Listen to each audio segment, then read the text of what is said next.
Alo ayasi, 4 yil deganda Rossiyadan ishlab keldim. Qizimiz ham katta bo'lib qolgandir, ha? Ha, qizimizni ham hozirgina uxlab qoldi. Uxlayapti. Unda tush 1460 kun onlayn sog'inganim yetadi. Meni baliqcham hozir boraman. Ayasi, dardlarimni darmoni. Suzulmasdan qoching. Assalomu alaykum dadamjonim. Yaxshi ko'rdingizmi? Onangni yuri. 1 minutda enangni erini armoniga aylantirib qo'yding, qizim. Yuringlarchi uyga qani. Odam yomon sog'indi-yu, dada. Yana mashina keldim, ona qizim.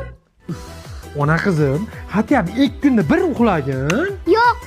Qizim, uxlamasang Bobikka berib yuboraman. Mana Bobik keldi. Aya, detskimisiz? Dadam ko'guncha rasomolga o'xshab kuydirdingiz. Endi itga aylab oldingizmi? Meni baribir uxlata olmaysizlar. Ha. Cho'chu atam. Rossiyadan rosa cho'v bo'lib keldim. Biz ham dam olaylik. Oxiri yuragim